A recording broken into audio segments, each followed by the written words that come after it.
और बढ़ते खबरों में आगे खबर रेवाड़ी से आ रही है सामने। इस वक्त की बड़ी जानकारी रेवाड़ी से मिल रही है, ब्रेकिंग न्यूज, जहां पे बृजेंद्र सिंह की यात्रा में शामिल होंगे राहुल गांधी। देखिए, ये बड़ी और अहम जानकारी है। राहुल गांधी इस यात्रा में शामिल हो सकते हैं, गुरुग्राम या रोहतक, इन दोनों यात्राओं में से किसी एक में वो शामिल हो सकते हैं। 12 मार्च को राहुल गांधी को निमंत्रण दिया गया था।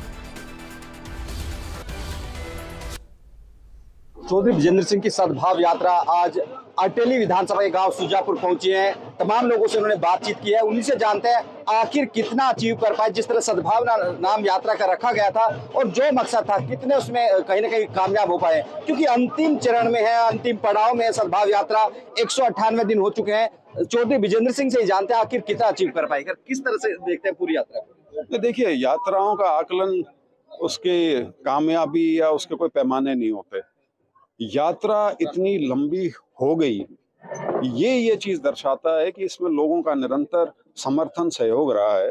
नहीं तो आप इतनी बड़ी यात्रा को अगर आप खाली कुर्सियों को एड्रेस कर रहे हो और आप गांव-गांव निकल रहे हो और कोई आपकी यात्रा का वो आपको सुनने वाला ना हो, आपका मान सम्मान करने के लिए कोई ना हो, इंतजाम ना कोई कर रहे हो साथी, तो आदमी थक हार के किसी ना किसी स्टेज पे बैठ जाता है। ये मेरा मानना है। लेकिन ये यात्रा क्योंकि इतनी मजबूती से चलने का कारण ही ये है कि लोग इस यात्रा से जुड़े हैं, कांग्रेस के कार्यकर्ता और नेता इस यात्रा से जुड़े हैं, और एक बहुत बड़ा वर्ग, बुद्धिजीवी वर्ग जो है, वो इस यात्रा से पहले जब हमने इसके बारे में सोचना शुरू किया था, वो निरंतर से हमें सपोर्ट कर रहा है, हमें प्रोत्साहित कर रहा है। और कांग्रेस का एक वो वर्ग जो 10-12 साल से निष्क्रिय हो गया था, वो भी इस यात्रा के माध्यम से दोबारा कांग्रेस की मुख्य धारा में जुड़ा है। तो यही सारे चीजें हैं जिससे यात्रा बढ़ रही है। और बाकी मुद्दों की यदि बात करें तो मुद्दों की तो भरमार है। और मैं एक चीज कहूंगा, क्योंकि बिल्कुल परसों की बात है, ये पहली बार हुआ है शायद 1991 या 92 के बाद कि लोकसभा के अंदर कोई कॉन्स्टिट्यूशनल अमेंडमेंट सरकार लाई हो और वो पूर्ण रूप से वहां पे हरा दी गई हो। तो ये एक समूचा विपक्ष यदि इकट्ठा हो जाए, वो कितना प्रबल और कितना शक्तिशाली हो सकता है, उसका ये उदाहरण था पीछे वाला। लेकिन महिला विरोधी के नाम पे कहीं ना कहीं एक पूरा प्रचार प्रसार तो इसलिए किया गया कि आप कांग्रेस महिला विरोधी। नहीं, वो सिर्फ इसलिए क्योंकि उनके पास प्रचार तंत्र पूरा उनके काबू में है। महिला बिल तो था ही नहीं। महिला बिल तो सितंबर 2023 में पास हो चुका, और 16 तारीख को जिस दिन से बहस शुरू हुई है इन 3 बिलों के ऊपर संशोधन करके और जो चीजें लाए थे, उस दिन उन्होंने उसी 2023 वाले बिल को नोटिफाई भी कर दिया। तो वो महिला आरक्षण बिल 2023 अपनी जगह खड़ा है एज इट इज।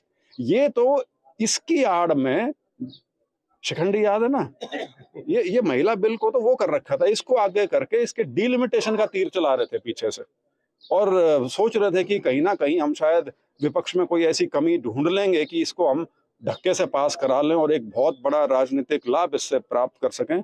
तो उस मंसूबे में ये धराशायी हुए। और वो ठीक है, प्रचार के नाते वो, और उससे ये भी लगता है कि इन्होंने पहले से तैयारी कर रखी थी कि शायद ये बिल पास तो होना नहीं। पूरी अब आदरणीय प्रधानमंत्री जी ने 29 मिनट का भाषण दिया। 29 मिनट के भाषण में 56 बार कांग्रेस का नाम लिया। मतलब कांग्रेस का फोबिया है, ऐसा क्या डर है? एक तरफ तो कांग्रेस मुक्त भारत की बात करते हैं और दूसरी तरफ उनके भाषण में कांग्रेस पूरी तरह से हावी हो जाए।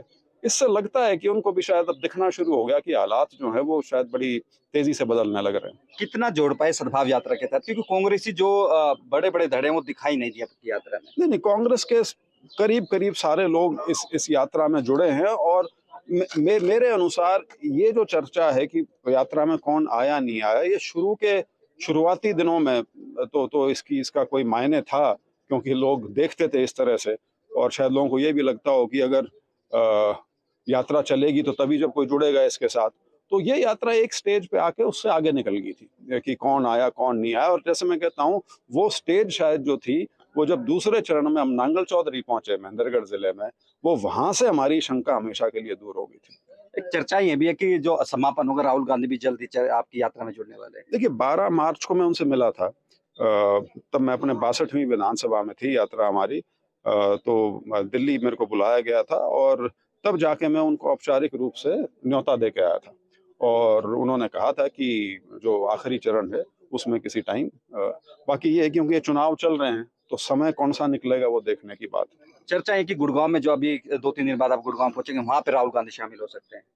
नहीं, वो तो जब तक कोई पुख्ता खबर नहीं होगी उसके बारे में मैं हाँ ना कहूँ तो ठीक नहीं लगता, लेकिन मुझे पूरा भरोसा है कि इस आखिरी चरण में शायद कहीं ना कहीं जरूर उनका प्रोग्राम बन जाएगा। ये थे हमारे साथ चौधरी विजेंद्र सिंह, और कहीं ना कहीं तमाम मसलों को लेकर उन्हें अपने बातें रखी, आखिर कितना अचीव कर पाए इस सद्भाव यात्रा के तहत वो तो आने वाले समय में देखना होगा। लेकिन इतना जरूर है कि अभी तक करीब 80 से अधिक हलकों में जा चुके हैं और लोगों के बीच अपनी बातें रख रहे हैं। कांग्रेस को कितना जोड़ पाए, लोगों को कितना जोड़ पाए, ये आने वाले समय में देखना होगा।